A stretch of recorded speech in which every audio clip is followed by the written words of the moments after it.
Namaste. In the third stanza of the 6th chapter of the Bhagavad Gita, Krishna says, the Muni, aspiring to the spiritual heights through scientific yoga action or karma, on achieving his goal, finds perfect vibrationless peace. Well, he has said this before, and there's no harm in saying it again because he says it again. The goal of action must not be just more and more action. People think that they're freeing themselves by acting for God, but it has to be that right kind of action that will free you from the bondage of Maya, free you from the bondage of karma. And people who, as I said, that St. John of the Cross in Spain said that one act of divine love is worth more than all the work of unenlightened but devout nuns and monks and spiritual teachers. And this is the truth. The working for God is a good thing. You get good karma for it.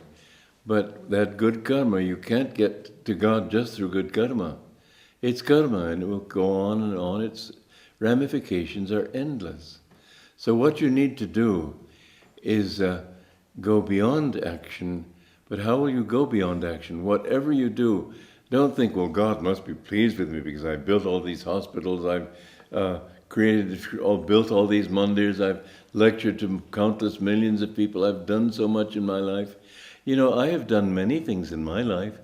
I've written over 100 books, I've written over 400 pieces of music, I've started 8 communities, I've taken about 15,000 photographs, I've talked to thousands, probably millions of people, but I don't feel I've done anything. And the reason I don't is that I've given God the credit. I don't feel I've done it. He did it through me, and it was done for him. I could have written nothing and I'd be just the same. I had no compulsion. Somebody came to me one time who was thinking of leaving the spiritual path because he had this desire to become a composer. Well, the music that he wrote was very imitative. There was no spiritual inspiration in it, but it was sort of a style that was of the mode at the time. And I tried to talk him out of it, but I will not impose on people's will. I had to accept that free will as his reality. But he said to me, well, you know what it's like. You if you want to write music, you just have to write music. I said to him, I could never have written one note in my life and I would be just the same. I have written music as a service to God. It means nothing to me. I could have, you could take all that I've done and throw it in the ocean. It wouldn't matter to me. I have done everything because I felt my Guru did it. I've given it to him as my offering to him, but it's not mine. I feel that everything that I have done, he has done through me. Well, this is the right attitude, but if you have the thought that I've done it, then you're stuck.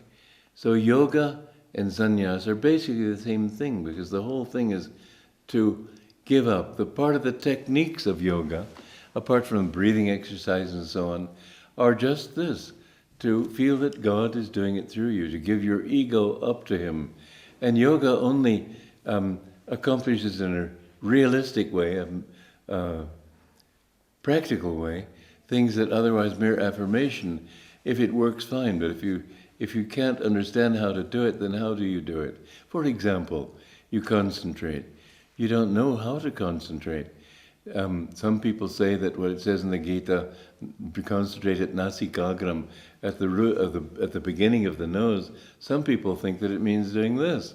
Well, Sri Yukteswar said that the path of yoga is singular enough without making you cross-eyed. The beginning of the nose is also the root of the nose. It comes from the head out, not from the outward in. Everything in nature is not coming built from the outside in like a statue. It all comes from beginning inside outward. So the beginning of the nose is not the front of the nose, and the front of the nose is the beginning. So you can say that the front can also, because that's one translation of the Sanskrit word, but that front can be said to be here, because this is where it begins. Front and beginning are two words that are often used interchangeably.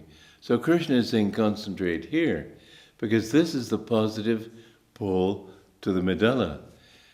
Yogananda explained that the ego is centered in the medulla, and what we need to do is release the tension in the medulla and direct it here.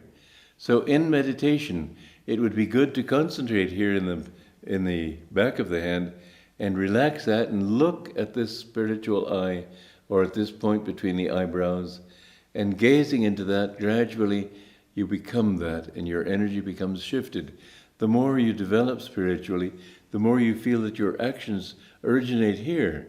Whereas in the normal person, the usual, not normal, because, people say, I'm only human. I say they're not yet human. If you have really realized who you are as a human being, you will be one with God, because the purpose of human life is to find God. So anyway, not a normal human being, but an average human being. He's centered here. If you live there, concentrate there, that's the seat of your own ego. Think here. And when you live here, all your actions, if you're a worldly person, radiate outward from the medulla. You look at your knees and you say they're down there. This is where you're looking from. A yogi, as he becomes enlightened, comes here. But because the sannyasi also offers himself up to God and tries to only act in God's grace, God will show him these things. He doesn't have to know yoga. It's just that yoga is the most scientific and the most direct way. It shows you what your part is, how you can do it. Whereas a swami or a sannyasi may not know that. He just gives up things and asks for God's grace. So a yogi and a swami, they're different in that sense, but both are having the same goal, and both are really the same in their purpose. In yoga, many bhakti yogas sing and dance in God's name and so on, but they don't understand that the reality of it is that you feel love here. A lovesick swain who's been disappointed by his lover, by his beloved, never says, I have a broken knee. He always will say, I feel I have a broken heart. We all know. We don't have to tell people that this is the case. Everybody knows his emotions, his feelings begin in the heart. And if you're emotionally upset, it's in the heart that you feel that upset. So again, yoga says this is the heart. People who practice bhakti yoga and just sing and dance, if they could understand this, they would calm their heart and direct it upward. There's a certain point when that devotion goes outward that it loses itself.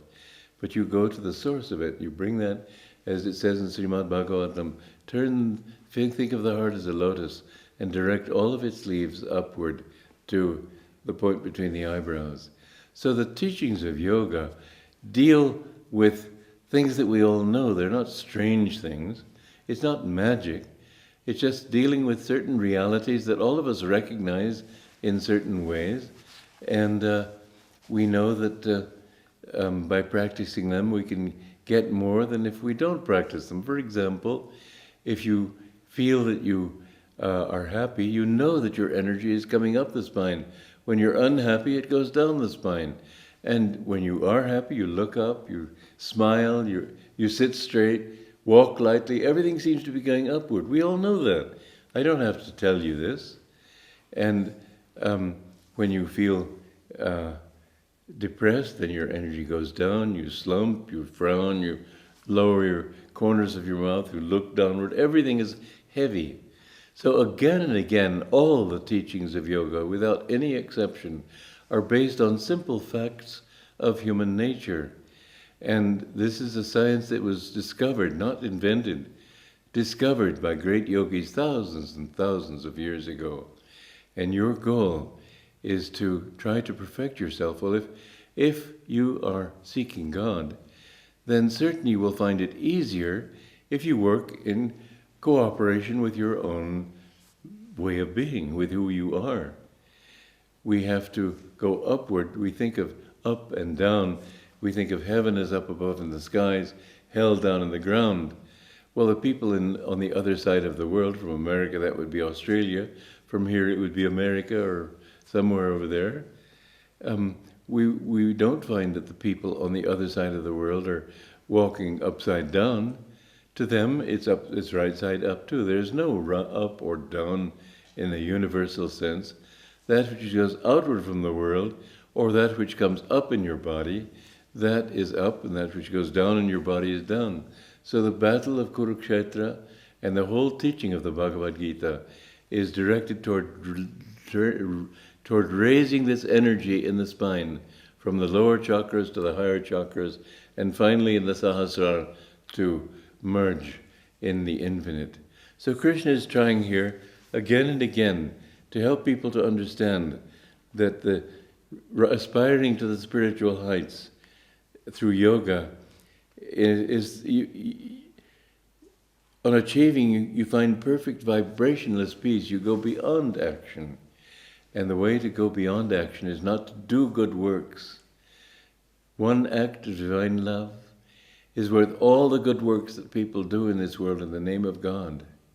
God will not be pleased, but you will get good karma, and so things will go better for you for some time if you do good works, if you help people. But never think that that will give you the salvation you are looking for. It can give you a little time in the astral world, and you may even be able to live there for centuries. But in the end, you will have to come back and deal with your own self and your own desires. This is just the law. So when you are a true Muni, you have to go beyond action. But you have to do that by blocking those actions that have kept you going and going for billions and billions of years. And once you've done that, then you find automatically action falls away. It's not that you have to be told to stop acting.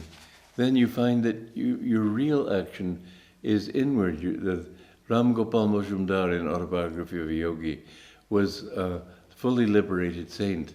My guru met him, and he told me that himself. And Ram Gopal, his whole action was just meditating. How long? If you can meditate all day, you don't need to act. If you can meditate, however, not just sitting dully, but if you can meditate actively, you must be active in your meditation, not in the sense of restless, but in the sense of putting energy into your meditation. And if you meditate sort of like this, I've seen people do it. They're not meditating. They're sleeping it away. When you can really put forth people like that, they should act physically. You need physical action. Then meditation helps your action. Action helps your meditation. But these things fall off of their own accord. You no longer feel the need to act with your body because you're acting with your mind. Finally, you feel no need to act with your mind because you find that, yes, you can serve people more by sharing with them your vibrations. And so gradually you come to the point where you know that the best service you can render people is to send vibrations of peace outward. And you know that. You can feel that peace, and you can feel that you no longer have that impulse to act. And then gradually you go into deep meditation.